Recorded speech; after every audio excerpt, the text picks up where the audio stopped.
Okay, welcome to the show. This is TED Talks Too Much, and I think we've got another great one for you today. I am Ted Moss, old white man, stand-up comedian, and your host. We are located in the OK Boomer Studios, just north of Detroit and south of Flint, Michigan, the birthplace of the automobile industry and the middle class, where we are now experiencing labor pains, just hoping to be born again. But while we all wait for that, let's talk. And on today's show, we've got part 2 with Mr. Justin Divozzo, a very entertaining young man from Detroit, Michigan. We're going to talk a little bit about religion, including atheism, dating, being a supervisor, and a little bit about comedy during COVID. For all that, stay tuned.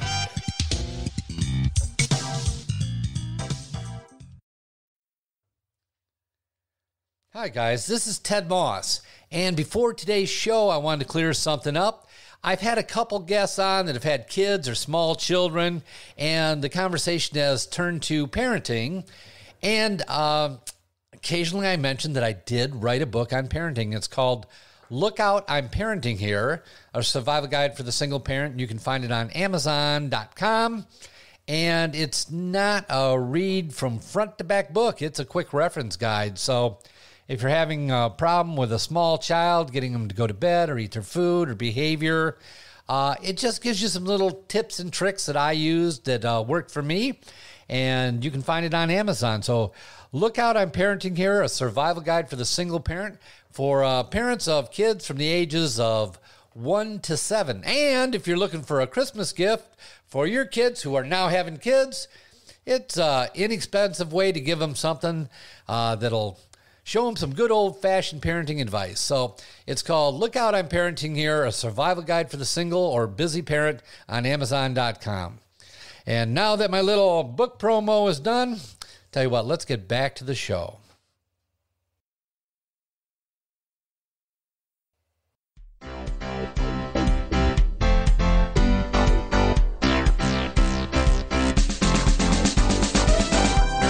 Okay, here we go with part 2.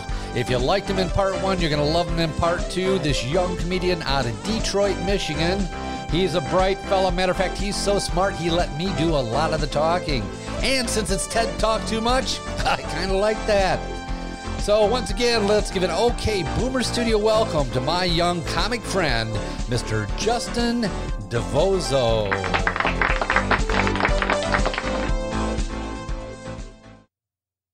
So like Abraham Abraham obviously with the first Christian, in Genesis is Abraham. Yeah. He's talking. That's what he's doing. He's like, oh, hang on. Whoa. God, listen. I think you should be able to kill someone too, but God doesn't. Yeah. And then Moses, it's not up to me. Yeah. Moses and all that. If it was up to me, I'd let you do whatever. Look, man, he talked. I wrote it in stone. What can I tell you? Yeah. You saw the fucking lightning. I mean, the bush was burning. Yeah. What do you think? Oh man. There's some crazy theories. What do you think about that? What do you think about farming leading to big communities, which leads to a need for overarching laws, which leads to a need to have a religion? When you look at a lot of agrarian societies like the United States, we were founded as an agrarian society. That's what we were. We were escaping the rule of British tyranny with high taxes. But we found out real quick, didn't we? Yes. That, we want to be agrarian and Jeffersonian. Yes, but oh man, everyone's kind of going crazy. It's not me. Yeah, so they did. You saw it actually with early U.S. history. I love that point that you're making. Yeah, I believe that absolutely. You have to have that structure. Well, that's why it's one nation under God. Yeah, that's why, because they're like, I didn't make up the rules and create the separation. Yeah, real quick. Yeah. No, it's not me. You know what? But our society, Western civilization, has been able to walk that tightrope. Mm-hmm. Say, here's the government, here's the rulers who consult or rely upon these ideas to build their laws, but it isn't one and the same. In less, I don't want to say sophisticated, but other societies that have not progressed that far, still the law and the religion is one and the same. That's why when you talk to people about, the Middle East or Muslims, or why are they so dedicated to this? Because their whole overarching ruling government is their religion. There's no separation in those things. Their foundation is religion. And I'm an atheist, but I still have an appreciation that these overarching laws have to exist, and they exist on good valued stories, which you'll find in the Bible. Yeah. And whether it comes from the Torah or the Bible or whatever, it doesn't matter to me. I mean, once in a while, I had a date over here, and I play a little bit of piano. And I started playing that song, I hear that there's a secret chord. Jeff Buckley's Hallelujah. Hallelujah. Beautiful song. I can play that. I was playing that, and I was singing that for her. I can play it on the guitar. All right. I got a guitar. Yeah. We'll play it after we get Yes. We will not record that. But in any case, I was playing it for her, and I was singing it, and she was very, very religious. And she said, "Oh, that's a Christian song." And I'm like, "No, it's not." No. I said, "If anything, it's a Jewish song because it's all Old Testament. It's all talking about Samson and Delilah. I mean, these are all stories. I mean, it's Judeo-Christianity, but this is not a Christian song. There's no mention of Christ or any of that stuff." She was so mad. That was my last date with her. Oh, no. What a way to strike out, though. I know. Good for you. I'm striking out with God. Yeah, I know too much about religion. Damn, I would have been in there.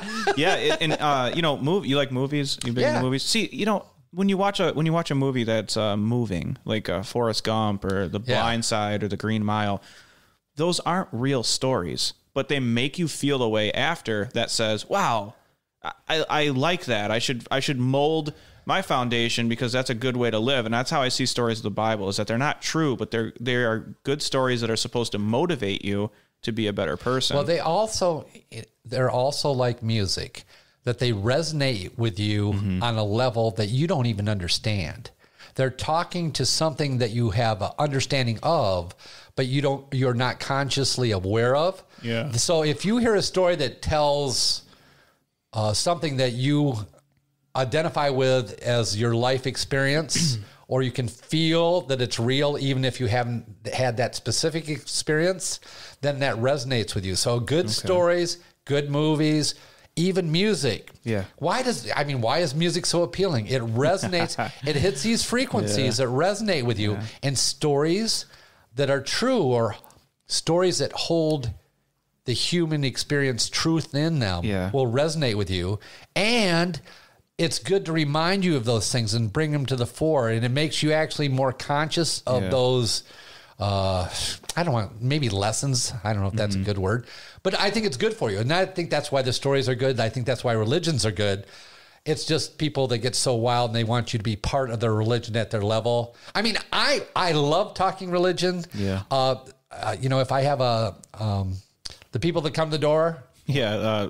Jehovah's Witness. Yes. Yeah. I invite him in, dude. Right. Let's talk. Yeah. How long do you want to talk? Last guy that came, he had a new kid with him, a young kid that he was kind of training. Yeah. Yeah. He left after a while. He was like 15 minutes. I'm out. I'm like, no, dude, let's talk more. So when I used to live in Detroit, we had a lot of Jehovah's Witnesses that would park a couple streets down. They would walk door to door. Yeah. And they were it was bad. They were always coming to the door. So me and my roommate ended up figuring out that the best way to get rid of them was to try to sell them something. So they would come to the door and we would be like, "You need a vacuum or anything?" Man, I'm glad you're here. Man, $30. This is the best vacuum you've ever seen. Dirt on the floor. Here we go. Look at this. Before you say anything, I want to show you something. They would get so pissed they would leave, and it hurt me to do it sometimes, but I was like, damn, just please, like, go. But comedy, to loop back to comedy, like you're saying with to resonate with something, that's something I followed in comedy from the very beginning, because when you think about a song that somebody likes, they hear it and they go, "Oh, it's my favorite song. I've been listening to it." It's something that they went through. It's something that they felt like that song was written for them. Yes. So if you can write jokes, and I try to, that I think people can relate with, it automatically becomes one of their favorite jokes. You ever do a joke and you see a husband like kind of nudge a wife, or a wife nudge it, and you're like, I love seeing that. I love seeing that, because I'm like, they know what I'm talking about. Yeah. I'm not sure I'm that relatable, but I'd like to be. I'd like to. That's the key. Is you have to be relatable. You know what? I've dated a lot of different women of a lot of different religions over my life, and the last one before my last marriage was a Seventh-day Adventist. Do you know anything about those people? I don't. It's kind of interesting. Their holy day starts at sunset Friday and goes to sunset Saturday. That's the 7th day, so that's their holy day. They keep that holy. Yeah. Seventh-day Adventists. And they're very, very, very religious. They don't eat shellfish, which is kind of an odd thing. I found out about that because I was talking to her mother about, oh, yeah, we were having shrimp cocktails and the clams. And she's like, ixnay on the amclays. And I'm like, oh, I don't know. Yeah. But the weird thing about it is I used to hang out with her, and it'd come up to Saturday, and I'd be out at her place. And she'd go, well, you want to go to church? I go, okay, I go to church. Well, all of those people tithe. Mm-hmm. And I don't know if it's 10 or 15%. But 20%. Is it 20%? Yeah, it's 20%. Good chunk of their money. All of them. A lot. All of them do it. And their church, cinder block. Their church is not fancy at all. Yeah. They don't spend hardly any money on their facility. They give all their money to different charities like schools. Awesome. And yeah, they do awesome That's actually things. really cool. Yeah, it is. It's awesome. And in the service, okay, they have one of the elders tell a story, and they bring all the kids to the front, and they sit in a circle around the elder, and he tells them a story, some kind of fable that has some good ending and some meaning and some. So the reason I told you this is that whatever. Yeah. So, but it's really good homey feeling, but then you go back to the mother's house, and you can't do anything because you can't work on the 7th day. You can't watch TV on the 7th day. You can't play games on the 7th day. You can't play cards. You can't turn on the game. Huh. So you sit around and you talk, and then you eat, and then you sit around and talk more, and you eat, and you talk some more. And I'm like, well, can we go outside and play catch or bet? No, can't play games. Well, can we go down and watch the kids playing? No, can't go to a game. God. Damn. So I know. Well, it's the holy day. You can't do that stuff. That's set aside, and so you're really there with family on top of family. Can't do anything else. And I'm over there one time, and I swear to God, we'd been dating for quite a while, and we're sitting there, and it's just boring in the living room at her mom's house, and she goes, "Mom, Ted and I are tired. Do you care if we go take a nap in your room?" And she goes, "No, that's fine, honey. Go ahead." All right. So we go in her mom's room. She takes off her clothes. Yeah. She wants to have sex in her mom's. On the holiest of weekends? I know. I'm like, are you serious? She's going, yeah. I'm really, yeah. And I'm like, okay. And I'm like, do they know we're doing this? Yeah. They go, of course they know we're doing this. They know we're dating. This is a normal, healthy thing to do. This is fine. We've been dating for a long time. They get it. They don't. What do you think they think? They don't think we're sleeping. So we get done, and an hour later, whatever, we lay around, and then we get out of the bed, we go back out, and we're like, all right, yeah, honey, you want something else to eat? Yeah, it's just normal. Next week, I'm over there. I'm like, God, I'm sleepy. I could go for a nap. True story. Yeah. I'm like, this is a perk I never thought about. Yeah. Saturdays, Seventh-day Adventists. I'm totally into this. Oh my God. Yeah. Oh, dating's tough, man. I've been dating. I've been dating for 7 years now. Really? I went out with 200 ladies in the first 3 years. Holy cow. Yeah. It's fun. It's fun to get to know somebody. That's my favorite part. Well, I think that too, because I'm talky. Yeah. Yeah. You run out of fun after a while. Oh, really? Yeah. You know what? Well, it's the whole dating online. Yeah. Oh, yeah. That's... Well, how else am I going to meet people? People are knocking on my door. I learned a lot about myself when I did online dating. I was like, which site were you on? I did Tinder before. I'm not on any dating sites. Yeah. I do date. I keep a healthy dating relationship, but I just don't do it online because.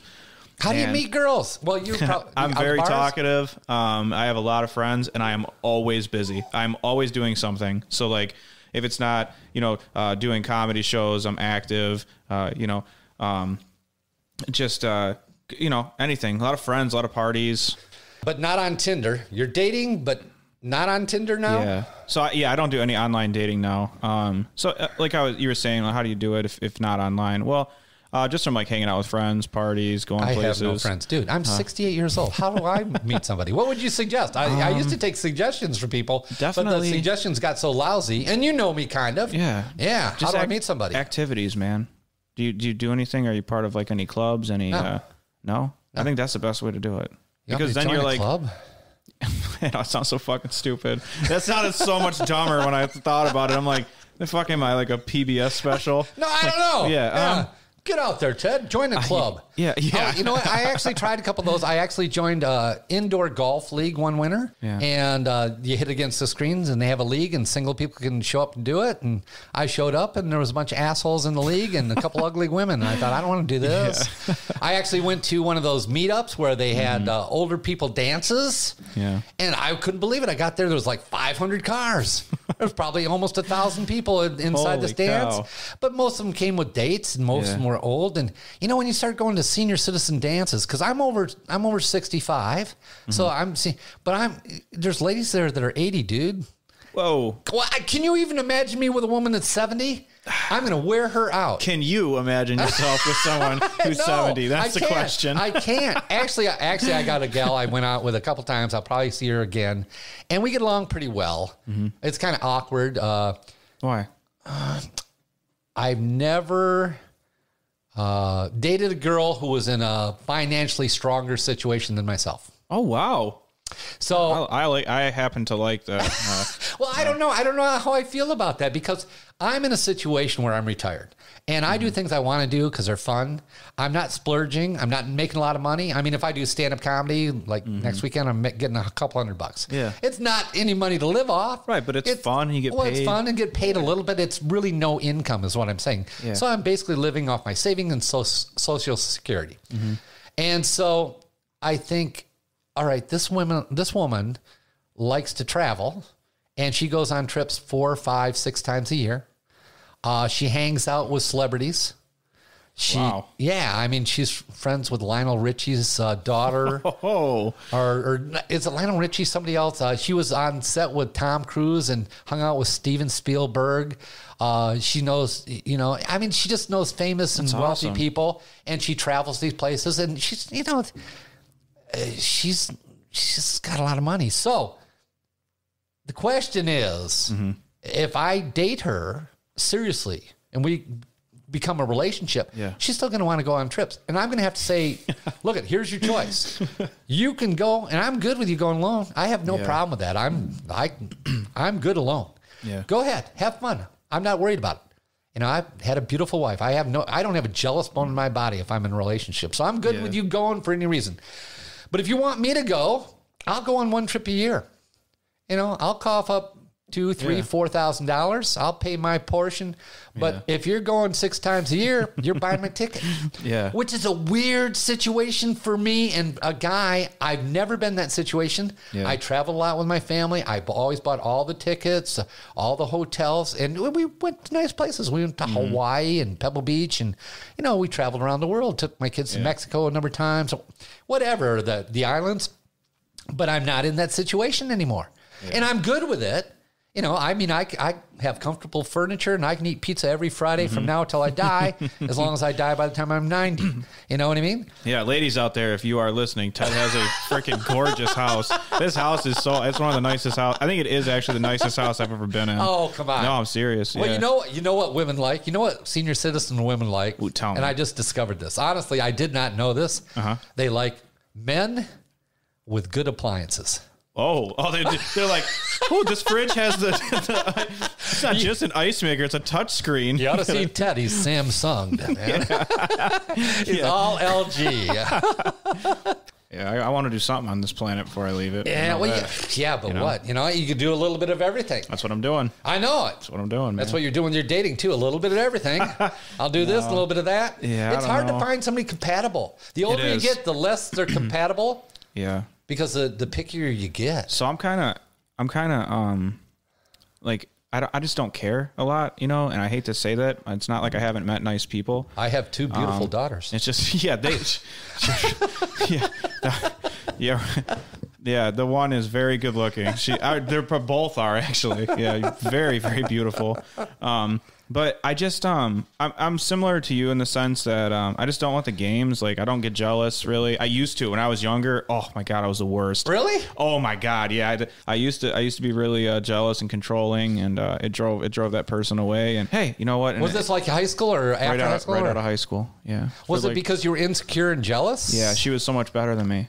She was better, or she's better looking? No, she was just better and all around. I think she was better looking. I would give myself like maybe like on a bad day a 4, maybe a good day a 6 out of 10. As far as your looks? Yeah. Oh no, you're 6. Like, you got to be 6. Oh, 7. thank you. I'd take that. No, I'd take that all day. You're way above average. Oh, thank you. Have you ever been to Walmart, dude? Yeah. Oh yeah. Fuck yeah. Walk around with a mirror in Walmart. You're gonna go, God damn, I'm good looking. Yeah. But I just felt that she was better in a lot of different ways, and she was really smart, and it drove me crazy because I was like a little bit intimidated. Yeah, by I was like, oh man, how long until was she smarter than you? Yeah, at the time, yeah. Oh, for sure. And she probably still is. I haven't talked to her, but yeah. I was just so worried that I was like, how long until she just realizes, like, oh, I can do better. So I had a very bad habit of being like, trying to like tell her where she could go and what she could do and what she could wear. And it was like driving her crazy. And she was like the most nice, giving person I've ever met. Oh, you're trying to limit her. Yeah.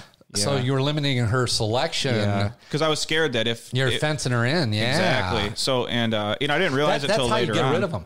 You can't do that, man. You gotta almost tell them to go away to keep them. I know. Oh, is that not the truest statement in the world? No, it really is. It really. Well, that's like my ex. When she went off to college, I said, you got to date people because I'm going to be dating people. Yeah. And you're a college kid. Yeah. I'm a grown man. I'm raising kids. I got a family. I've been dating women, and it's been a fun summer. You're fun to go out with. We had a lot of fun. But she had a 5th year of college. I said, go back, finish your college, have your college experience.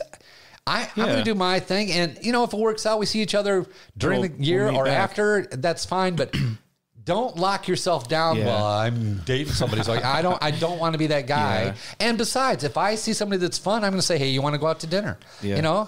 And if we have other paths, that's fine. But that's the way to keep them, I think. Yeah. No, definitely. And, it did eventually drove her out. And, it was just a bad breakup. But everything happens for a reason, and I'm glad that I had that experience because what it did was it forced me eventually when we first split up, I was just mad. I was like, I didn't do anything and what the hell? And it took me a year or so to go like, oh fuck, man, the way you treated her and the way you act is just unacceptable. Yeah, you messed it up. And I'm glad I had that because now with the next relationship or the ones after, it's just so different. I'm very lackadaisic when it comes to it, and I like to give, I like to cook and stuff. Yeah. I like to go out. Yeah. I'm a sociable person, but I like that they have fun too. I like to see them having a good time. Yeah. I don't do well with somebody that's too clingy. Mm-hmm.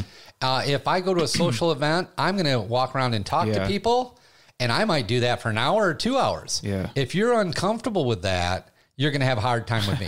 If you go to a social event, you have to be able to work the room and have your own relationships with people and interact. Actually, I taught my kids this when they were very young. There's a social rule, as far as I'm concerned, of interacting at a party.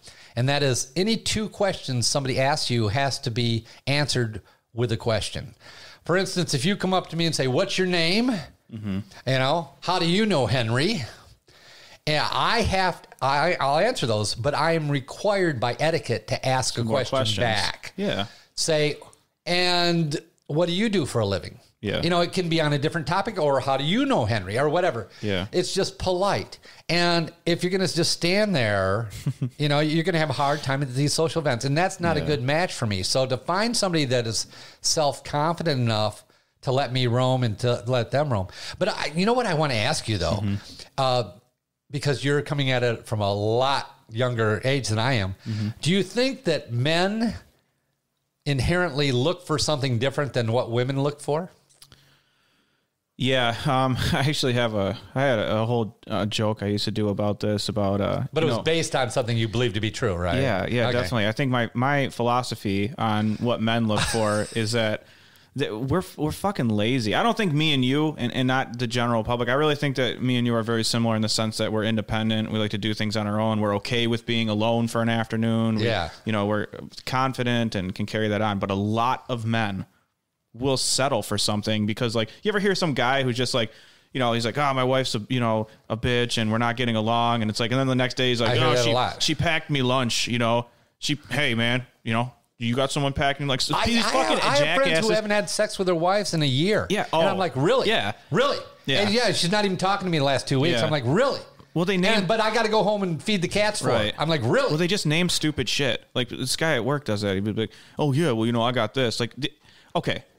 Like let's go back to when we're children or when we're teenagers and we have posters on our walls of, you know, like I had like Britney Spears and like cheerleaders and shit. Sure. And the next thing you know, you're like 34 years old, 35. You're married to a fucking sea manatee. And like, you don't think she's attractive. What happened? What happened to those dreams? What happened to those things that you wanted to do? What, because she can make a lunch?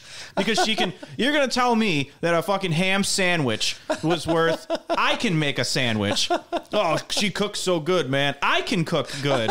You know what I mean? What the fuck can she do that I cannot do? I used to tell my exes, she's like, you'll be lost without me. And I said, that's not true. I've never in my life seen you start a lawnmower. Yeah. So what the fuck are you going to do?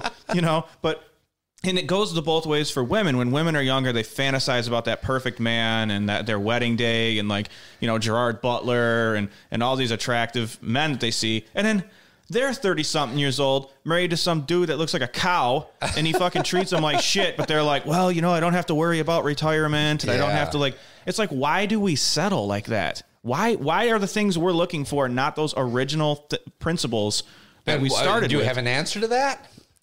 Yeah, they're fucking lazy. They're fucking lazy. And then they make excuses for what, you know, oh, but she's a good cook. I didn't ask you if she could cook. You literally just tried to justify your compromise to me. Isn't that funny how that can happen? Or like, oh, yeah, but she like, or how many men are incapable of watching their kids? That is a problem. That's crazy. That's crazy. That is a problem. Yeah, that's crazy in my mind, but that's pretty typical. Well, how many guys, you know, there's a shit ton of guys that become single and they're like, what am I going to do? Yeah, exactly. What am I going to do? Buy my book. Yeah. Look out on Parenting Era. Look at Amazon.com. They want to be codependent with somebody. Yeah. They want to have that assistance. They want to have that help. And that's just such a horrible thing to do. They don't want to deal with it. Yeah. Right. It's too much work. Too hard. Dude, don't know how to do it. Don't want to learn it. Yep. Yeah. Not my thing. So they latch on to something or they find it. It just bothers me. I think that men are so sexually driven, and we are by nature. Yeah. In order to, you know, go through the famines and the floods and everything for millions of years to be here, the sex drive has to be pretty high. Yeah. And I, you know, right or wrong, I believe it's higher in men, particularly young men, than it is in women, young women. I'm not saying they don't have it, and I'm not saying there aren't exceptions. Yeah. But generally speaking, you know, I was a 16, 18, 22-year-old, 24-year-old guy, and you're thinking about sex, you know, 20 times an hour. Around the clock. You really are. I mean, anytime you see anybody, the first thing you think is, do I want to? You know, honestly, it just, and it's by nature. It's not wrong. It's just how we are. And I think that men are so gratified by having somebody that's willing to have sex with them on an ongoing basis. They're really settling for something they really want, and that's regular sex. And every man imagines, I don't have to go out and work for it anymore. It's going to be laying naked in my bed next to me every night. They settled for a subscription. They subscribed to the sex. Well, no, I think so. I think every man imagines, you know, one of the questions early, what do you sleep in? I sleep in nothing. Oh, God, do I want you as my girl? Yeah. And when we get married, you imagine, you don't know she's going to get in bed, not only with her underwear on and a light day oval pad, but she's also going to have her sweatsuit on that's going to be tied in a double knot, you know, and her hoodie on top of it, under the blankets, all curled around her. I mean, they don't know that's going to happen. They really believe that they're going to have sex automatically right there. And I think that's really what guys are looking for. Yeah. Now, women, I really think women, because of the nature of women are at high risk for pregnancy. And when they become pregnant, that's a big deal to women. They can't walk away from that. That's a huge commitment. And it's not just a commitment for 9 months. That's a commitment for a lifetime. So that they are so vulnerable when it comes to that they have evolved to look for somebody that they can rely upon to support their pregnancy. Whether they realize it or not, they want the alpha male. Just like in nature. Like in a wolf pack or in a... Yeah, they want lions. somebody that's strong, that's going to be able to support. They want somebody that's as loyal as they can possibly get them. But even if you aren't loyal, I need your support. You know, they want... You know, we look for women for good looks. You know, and that's because we want to mate with them. We're looking at their genetics. We're looking. Do we want to mate with this person? That's the first thing guys think of. I don't care what you say. You can say you're an ass man. You can say you're a tit man. You can say you're a face man. You're thinking, do I want to mate with this person? That's one of the first things. And within the first few minutes, you're thinking every time you meet every woman. Yeah, you can meet your girlfriend's mother, and you're going, I wouldn't do it. No, but there's will you I don't know if you believe this as well. It's true. That is true that we're driven by the sexual conquest of it and how they look. But for me, at least, I know now that when I meet someone and I can actually talk to them, it is so important. I mean, that's because you're older. I know. Well, I don't do dumb very well. I can do dumb for about a half an hour. And I learned this in college. When I was in a fraternity, I had a date with Miss Michigan. And I was very outgoing, very outspoken. I ended up with Miss Michigan, and I brought her to a party. Gorgeous. Yeah. Not stunning, gorgeous. Walked in the room. I mean, everybody parted to let her walk through the room. That good looking. An hour into the party, I couldn't stand her. I was like, somebody talk to her. What did she do? What was she? She was just an idiot. Like? She just was not intelligent. She just could not respond to the conversation. She had nothing to say about anything. She had no personality. Yeah. She wasn't even responding well. She was like a really pretty doll. And I'm not saying there's anything wrong with that. It just isn't a good match for me. Right. And my fraternity brothers couldn't believe it. You don't want to hang on. I was like, nope, I don't want anything to do with it. I just, and at the time I was like 19, 20 years old. I was very young, but still I learned that I got to have something coming back. You need somebody that has a corresponding personality with your personality. Oh, absolutely. Yeah, that's what I was going to say. It depends on the two puzzle pieces. As long as they go together. Right. So yeah. So how would you describe your girl? Not gotta haves, but what are you compatible with? I guess. So I like someone that's pretty self-sufficient. Only because I don't mind being partially needy, like wanting to be in my company or wanting to be together. I don't mind doing things together, but it's really attractive when they're able to stand on their own and form an opinion and say, this is what I'm doing because of this. And I just think that's beautiful. Yeah. And talking, because I love to talk. And I think that you work so many things out in your own head from just putting them out into the universe and that's talking. What Jordan Peterson says. The reason I'm speaking is because I'm thinking through these things as I speak. Exactly. You're just thinking out loud, and to have someone that can bounce things back is great. Obviously, isn't it interesting that sometimes you're talking and you don't know what's going to come out of your mouth until you hear it? Yeah, you're going, "Oh, I just said something interesting. Yeah. I'm kind of interested." That was clever. It's almost like there's an inner person that's driving, and you're kind of watching that person. There's this other level of you that you're listening to. Yeah, if you're on autopilot, and my mouth is on autopilot a lot. Yeah, I'd say really important. The number one most important thing now that I haven't even tried to experiment with is because I have a daughter, or if you have kids, is having a person around your kid. I haven't had anyone around my daughter. Yeah. So I've, gone out to dinner. I've gone on dates. I've dated, I wouldn't even call it dating, just casual stuff. Yeah. But I never let them come around my kid. Yeah. And it's just like, I don't know. It's just something right now that I believe. One, I see her mother having a problem with it, which I totally understand. And I would hope that she has the same mindset that I do on it. But that scares me. Like, I don't know what I want to see out of that. Well, you know what?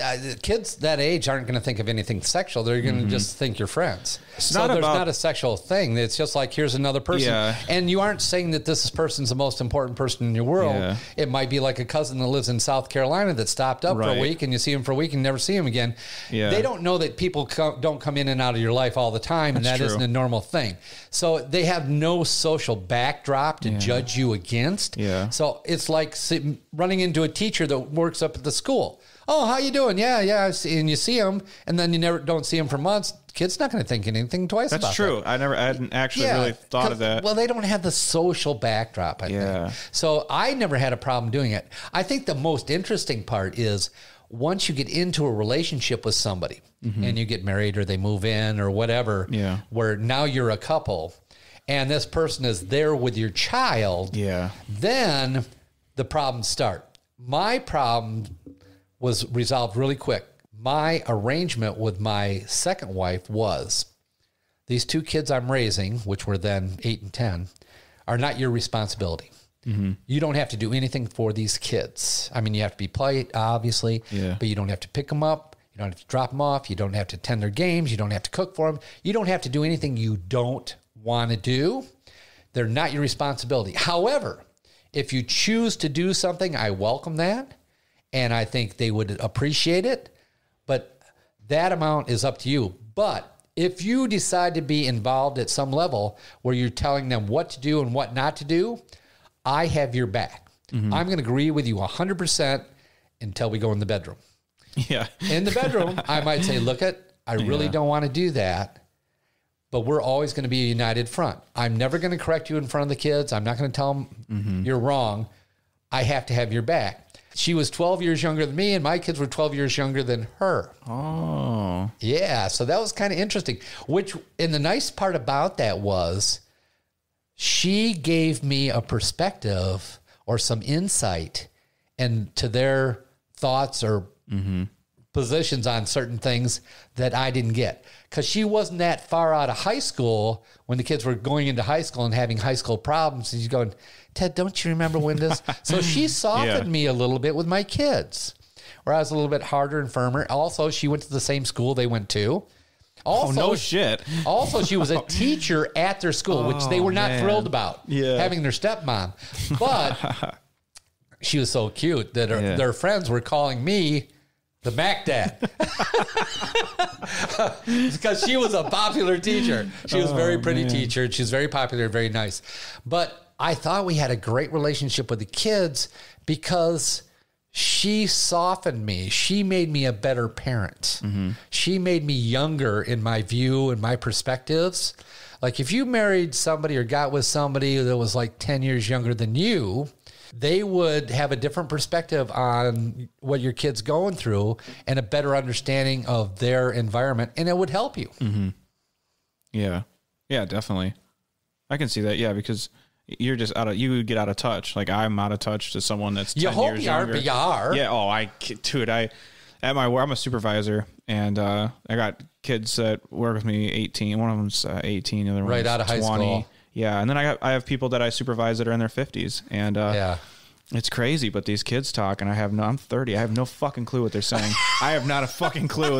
And they think it's hilarious. Like I'm just like, what did you say? Like, what is that even? Oh, it means this or that. And they're always sending me stuff. I'm like, it's great. Well, that's weird. You're like the old man to some of these people. Yeah. That's got to feel weird. You look very young. Yeah. You could pass for like 22, 23. I get that all the time. Well, I used to get that too. Yeah. Well, I still get it. You still look young. People think I look younger than I am 10 years or something like that. Absolutely, I agree with that. You know, being in your late 50s is not that young, even if I was. I know it sucks because I'll go to the liquor store to get some beer or some liquor, and I'll get carded, and they fucking look at it like it's man, this is a fake ID, and it's like my CPL is right behind it, and it's like you can't fake that. Like sometimes I just hand them that, and I'm like, here, just by like 50. It takes a long time for me to look like this. I don't look like this fresh out of bed. I've been prepping even for this interview for 5 hours. Yeah, that's right. You're like, my hair. You're like 10 a.m., dude. I can't fucking. Dude, 10 a.m. What's wrong with you? Like shit, dude. I wake up at 4:30 in the morning. I used to have to be to work at 6, but I don't have to anymore. Yeah. So I used to work. I worked in the shop for a while. I was actually a foreman. I actually worked 11 and a half hours, 7 days a week for months on end sometimes. Yeah. Second shift. I'm not sure. Yeah, I was cut out to do that. And also it hardens you. Yeah. You have to become an asshole. Now, when I started it, I started to try to be friendly with everybody. Oh, as a supervisor, you're saying? Yeah. But what you learn is you can't be one of the boys. You got to have some distance because familiarity breeds contempt, and all of a sudden you got people. And then they put you into some department where you got ex-shop committee men working for you and stuff. And then they want to test you on the UAW rules, and committee men are screaming at you, and you're going, I'm wearing a tie, so I'm an asshole, apparently. So, I tried, it changes you. I tried really hard. I didn't want to be GM facility? No, no. I work for a tier 3. So, we do prototyping. But I didn't really ever aspire to be the supervisor, the manager, to tell you the truth. I was good at what I did, and the previous one had left. I was actually working at a different company, and they called me, and they were like, hey, we lost the supervisor, let's talk about you coming back. Pays more money and all that. But what I wanted to do was, because I have like a liberal way of approaching things and being friendly and being nice. And I believe that when you give that energy, you get that energy back. Well, you don't at work. You don't. That is not true. For people listening, don't fucking do it. I still am not mean. I've had multiple times where I've had to shout, or I've had to really like get, in arguments with people and be the boss and be professional. But for the most part, I'm not a good supervisor. I'm good at my job. I'm really good at my job. It takes a lot of years. My first job supervising, I was 15 years old. Wow. And I got a job at Schinzel's Cafeteria when they first opened up, and it was right down the road from me and probably a quarter mile away. And I walked down there, and I wore a suit to fill out the application. A wool suit in July, walking down the dirt road. Oh, boy. And all my buddies at school, after I did it, went down there and applied, too, because they found out there was these jobs that are opening for minimum wage that paid $1.25 an hour or something like that. But I'm the only one that showed up in a suit. So when they assigned jobs, not knowing anybody, opening a new place, they made me line supervisor. Oh, wow. Yeah. It's a restaurant, right? Yeah. Well, it was a cafeteria-style restaurant. Okay. And they had people behind the serving line that would put your food in a bowl and set it on top of the glass for you. Yeah. And there was a number of serving stations. And then there was a kitchen where the cooks would cook. In between the kitchen and the serving line, there was warming ovens built in the wall, doors on both sides. Yep. My job was to stand behind the server people. There was also a window that opened to the kitchen, and I had a microphone, and I'd push down a button, and I'd call out, "Fry cook, another 7-7." And he'd do 7 whites, 7 darks. Yeah. So I would order up the food. They would cook it. You're an expediter, basically? Well, I would order the food depending on what was getting served and what they're running short of and how much I had. So I had to monitor how much were in the warming drawers, how much was on the line, how fast it was going off the line, how many people were in line, and I had to anticipate what had to be ready for people coming down the line. Oh, gotcha. So it was kind of a thinking job. I had to get there early and set up the serving line. I also had to tell people when they got to take a break on the line. Fuck that. Yeah, well, I did. That was part of my job. I also had to order all the cooks around in the kitchen, tell them when to cook what. Yeah. And if it was cooked wrong, I had to be the one to tell them, no, don't do this. This is bad. Take this, So I immediately at 15 years old, I did the lockup at night. I checked everybody else, locked it. I did the night deposits. So immediately coming out of the chute at that job, I was a supervisor, and a lot of people I went to school with worked for me, which meant they couldn't go on breaks unless I said they could. And they're acting like an asshole. They'd get last break and they got mad at me, throwing rolls at me and stuff. So I learned really fast that I couldn't be one of the crowd. I couldn't be buddies with people, and I'm buddies with people at school. And then I go to work, and then I got to be an asshole. You learn the lessons of being a supervisor. And the truth be told, the further up you go, the less friends you have. Yeah. You can't afford to have friends. Not at work. I actually have asked, I think that's one time was like seriously where we talked about it at my work. I wanted to step down. I told him that I couldn't. Because you wanted more friends? You wanted to be more friendly or more fun at work? I don't like being that person. It's not worth the money. I don't like it. It's weird. I don't like that. The things that I'm told to do from my supervisors, I don't like them. I don't stand for it. I don't think it's good. I don't like intimidating people to get more stuff done. I know. I used to have to penalize people for lining up at the clock when they're all done doing, yet I had to put them on notice, penalize them, and put them out the door because they broke a rule that my supervisor told me to enforce, whether I agreed with it or not. But that was my job. Yeah. I didn't have any choice. It just gets worse and worse. So absolutely. Yeah. And at some point, you got to decide if you're going to supervise people, what your style of supervision is going to be. and where you want to do it. Now, I knew I didn't want to stay in the shop because I hated the smell. I hated I hated the fact that I walked in the door and I was locked in and I had no choice whether I worked overtime or not. If your department works, you're working. Yeah, absolutely. All the hourly people had a choice. I didn't have a choice. My department's working. And I wasn't, I was too free thinking. I remember this, I'm a foreman. We go to a meeting. General foremans are all there. Superintendent's there. He's talking about what departments are going to be working overtime. And he says, my department's going on, 10 hours, 6 days, or 7 days, 11 and a half, or whatever it is. A lot of hours. I mean, I'm going to have no life outside this. Yeah. And I'm like, why? Yeah, and then you get your fucking ass chewed out. And everybody looks at me like, what's wrong with you, dude? Yeah. Don't ask that. And I know, seriously, I said, we have this, and that. I tell them about all our stores, how much we have up, what our shipping schedules are. Because I used to go up and study the shipping schedules. Yeah. Actually, that's how I became a general foreman, that I was too young to do it. But I enjoyed the puzzle of meeting all the shipping schedules. So I used to help our general foreman plan out what dyes had to change at what time to produce what products, because the products had to go from one department to the other. And I liked the puzzle of it. So I learned how to do that. So I knew what our inventories were, how fast the machineries ran, how long it took to change dye lines. I knew all this stuff. Yeah. And so with all that knowledge, making timelines. I'm like, yeah, why? This department doesn't have to run. What you have to run is that over there. You're going to break down on number 4. When you put in that dye up there, you're going to, you know what I mean? Yeah. I knew this stuff. Did you catch some flack for that? Sometimes it doesn't pay to be smart.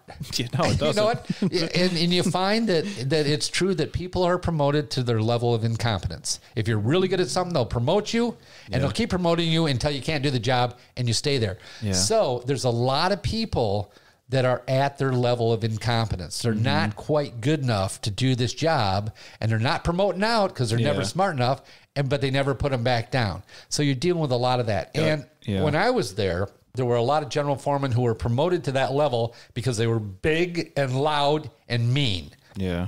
And they wanted to intimidate the hourly workers, and they did as a foreman, so they made him general foreman, but they were never smart enough to make superintendent. So they're stuck at general foreman. So now as a foreman, you're working for all these idiots that are just big and loud. And there was a lot of them. And they would come out and scream at you in front of your workers. Yeah. Which is like, but it was General Motors, dude. Yeah. It wasn't, there's a right way, a wrong way, and the General Motors way. Yeah. And you couldn't buck the system.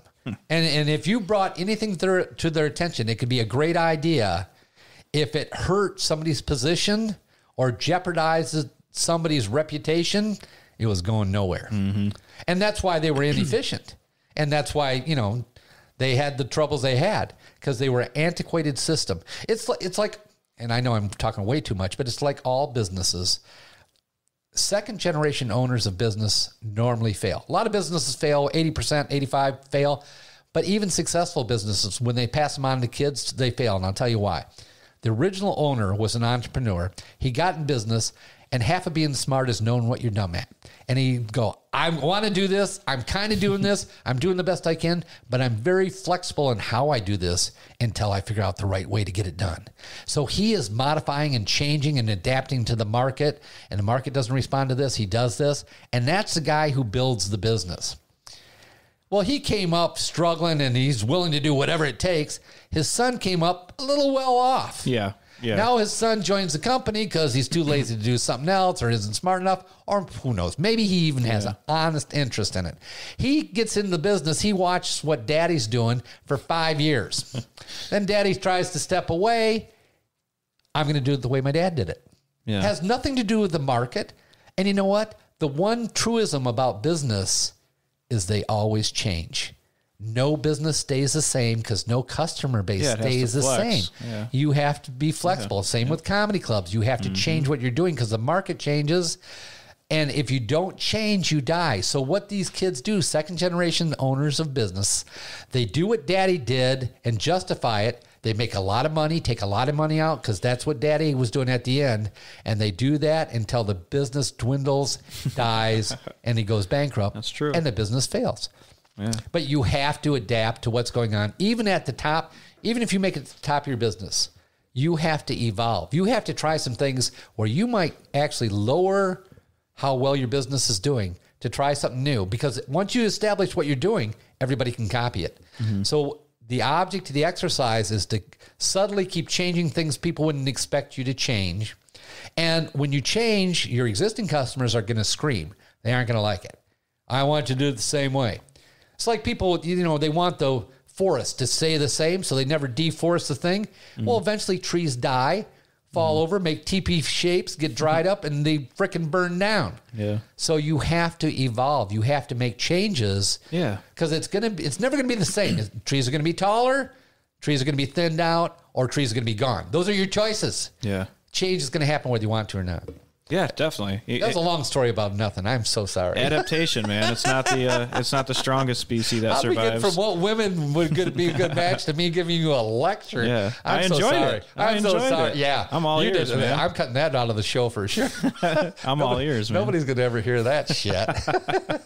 Well, let's talk. You want to talk about comedy, what you're doing with comedy, how you're evolving, where you're at, where you're going to perform, or can you tell me what's going on with your comedy professional life? Yeah. Well, we've been doing a lot of shows that we can with the whole COVID thing that's going on. So like I said, I've been doing like about 2 shows a week. Sometimes I even get 3 of them in. How do you do that? I mean, are they open mics or are they shows? So there's showcases. So are you familiar with the Knuckleheads comedy thing? I know not Knuckleheads. I know Broken Knuckle Studios. That's nothing to do with it, isn't it? No. Is that the hand? Yeah. I've seen pictures of the hand on posters. Yeah. I've never been to a show though. Oh, they're good. They're good shows. So basically, I just close with those guys, Mile and Strohmile and Adam Walsh, and we've done a lot of shows locally by me. So it's really nice. Is it Southern Detroit shows? Yeah. So it's great because I can drive 15 minutes, 20 minutes to a show rather than 2 hours. And we've managed to form a really good clientele, like our relationship with our audience. They actually follow to most of the shows. Oh, wow. Yeah. So it's been amazing. And with that comes birthday parties. It comes, special celebrations for people. Oh, that's great. Yeah. So like I was telling you earlier in the show, a lot of times people are requesting me to do it, and it's flattering. So I get those opportunities.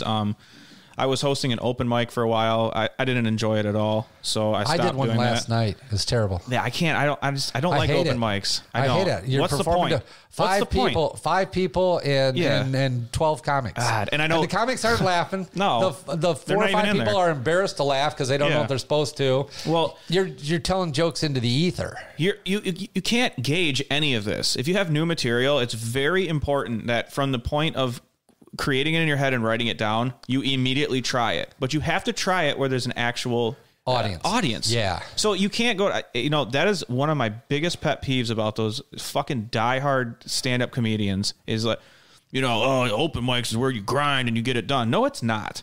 No, I'm sure a good open mic where there's 30 people in the audience, but more times than not, you drive an hour and a half, 2 hours to an open mic and there's 7 people. That's what I did last night. I drove an hour down to Detroit Burger. Yeah. And honestly, there were some good people there. Paul Pipitone was there. Yeah. Marcus Olin was there. Yeah. Diego was there. Mm-hmm. I mean, there was quality comics on the lineup. Yeah. And I went up, I think 4th, 5th. And honest to God, I'm talking to a comedian and his girlfriend who are kind of responding. Mm-hmm. One table of 3 or 4, and there's a whole bunch of comics sitting around worried about what they're going to say because most of them are new, and there's like 25 people on the thing, and and me and Billy Reno are going up like 4th and 5th. Yeah, but the weird thing is they didn't know what to expect because the people before us weren't really comics. Oh well, I don't want to say they weren't comics, but they were so new. They're telling butt jokes or, just like the guy right before me was 62 years old and he's not a comic, dude. He's just a old guy talking. It's open mics, man. Yeah, I know. And then I got up and, I told my first joke and paused. Listen to that silence. Yeah. And then I did the tag and paused. Yeah. And I thought, why am I pausing? I just got to be loud and energetic. So I finally did Find Your Chatter Caller. Yeah. Because that always gets a response because, it's kind of poetry. It's kind of rhymey. It's kind of different. It's, that's the one the wait staff will actually listen to. Yeah. I hate to do it because I say fuck 14 times in a joke. But for the most part, Billy and I walked out and thought, dude, why are we doing this? Yeah. Oh, yeah. And it's good to meet you for a burger. Glad to be here. I just hate I hate when the comics insist that it's like you're wrong for saying that the open mic is not good. It's like, dude, I mean, just fuck it, dude. I have better shit to do. I hate to say that I have better shit to do. Yeah, well, I get that. All right, it looks like that's going to do it for the day. I want to give a special thanks to today's guest, Mr. Justin Divozzo. And he will be back again next week because the conversation just keeps on going. If you're entertained by this, make sure you follow me on Instagram. You can check out all my funny friends there and decide which episode to listen to or just subscribe. That'll solve it. You also can get our merch on Amazon now, going to TED Talks Too Much on Amazon and looking for t-shirts, pop sockets, and all those kinds of things. Also, it is almost election day, thank God, and this whole mess is going to be over. I hope. But in the meantime, be good to each other out there and try to be happy. Until next time, I'm Ted Moss, and those are my thoughts. With that, Bob's your uncle.